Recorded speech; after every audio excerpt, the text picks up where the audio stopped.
চন্দ্রনাথ রথকে পরিকল্পনামাফিক খুন করা হয়েছে, দাবি অর্জুন সিং এর।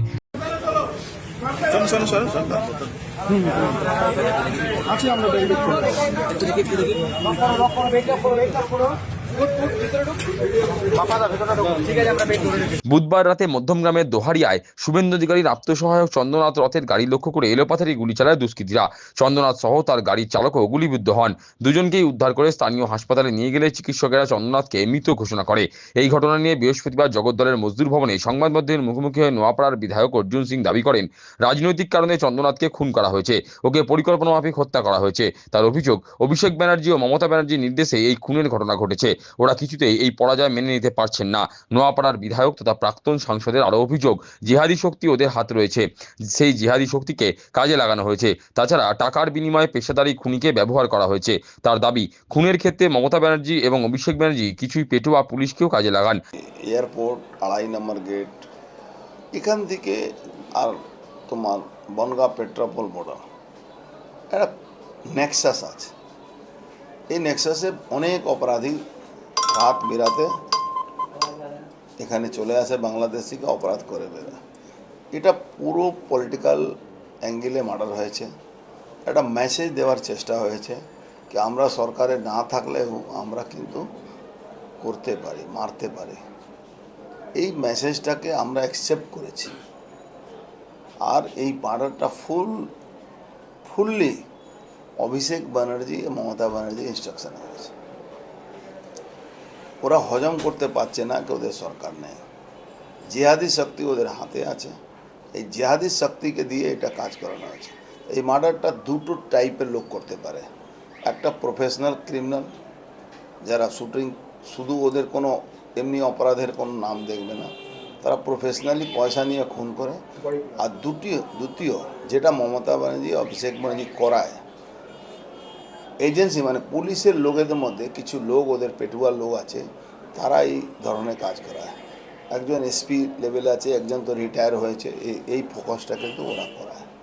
পুরনো ঘটনার স্মরণে এনে বিধায়ক অর্জুন সিং বলেন, যেই কিষেনজির হাত ধরে তৃণমূল ক্ষমতায় এসেছিল সেই কিষেনজিকেও খুন করা হয়েছিল। একজন পাগল অভিষেক ব্যানার্জিকে থাপ্পড় মেরেছিল, 7 বছর বাদে তাকে পিষে হত্যা করা হয়েছিল।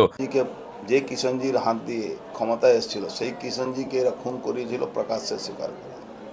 এই অভিষেক ব্যানার্জি তোমার মনে আছে কি অভিষেক ব্যানার্জিকে একটা পাগল একটা থাপ্পড় মেরেছিল, তখন সেই লোকটা 7 বছর পরে তাকে পিষিয়ে মেরে দেওয়া হয়েছে। তাহলে অভিষেক ব্যানার্জি আর হ্যাঁ হ্যাঁ এইটা সব টোটালি প্ল্যানিং করে এই কাজটা করানো হয়েছে। প্রসঙ্গত, চন্দ্রনাথকে খুনের আগে নাকি রেকি করা হয়েছিল। এ প্রসঙ্গে নোয়াপাড়ার বিধায়ক অর্জুন সিং বলেন, এখন রেকি করা খুব সহজ। অত্যাধুনিক প্রযুক্তির যুগে মোবাইল ফোন ট্র্যাক করে অনায়াসে রেকি করা যায়। তার দাবি, মধ্যমগ্রামে একজন সাব ইন্সপেক্টর আছেন যিনি এই ঘটনার সঙ্গে যুক্ত আছেন, তাকেও নজরে রাখা হয়েছে। দেখুন, ওখানে তোর বাড়ি ছিল, রেকি করাটা ইজি। আর এখন রেকি করাটা খুব ইজি। ধরুন, মানুষকে যেতে হবে না রেকি করতে, তোমার মোবাইল থেকে তোমার যদি নম্বর পাওয়া যায়, ও ট্র্যাকিং করে রেকি করা যেতে পারে। যদি তোমার মোবাইলে তোমার নম্বর যদি আমার কাছে থাকে, আমি তোমার ট্র্যাকিং করতে পারি।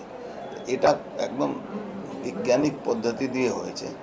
ওখানে গাড়ি দাঁড় করানো যাবে, ওখানে করা হবে। ওখানে পুলিশের এখন তো কোনো পুলিশ কনস্টেবল আগে কী ছিল, তুমি দেখবে কলকাতাতে ওই প্রত্যেকটা লালবাতির কাছে একটা 6 ফুট লম্বা একটা সাব ইন্সপেক্টর থাকতো, রিভলভার বন্দুক। এই ট্রাফিকের কাছে রিভলভার থাকে, তো এখন তো সব সিভিক ভলেন্টিয়ার করে, তাদের তো রিভলভার রাখার অধিকার নেই। এই জন্য এইসব কাজ করতে পারছে। আপনাদের ইনফরমেশন যদি পেতে হয় যে ওনার যদি টাওয়ার লোকেশন, তাহলে পুলিশ থেকেই যাওয়ার কথা। ওখানে একজন সাব ইন্সপেক্টর আছে মধ্যমগ্রামে, ওর ইনভলভমেন্ট আছে এই কেসে। নাম বলতে পারবো না, কিন্তু আছে।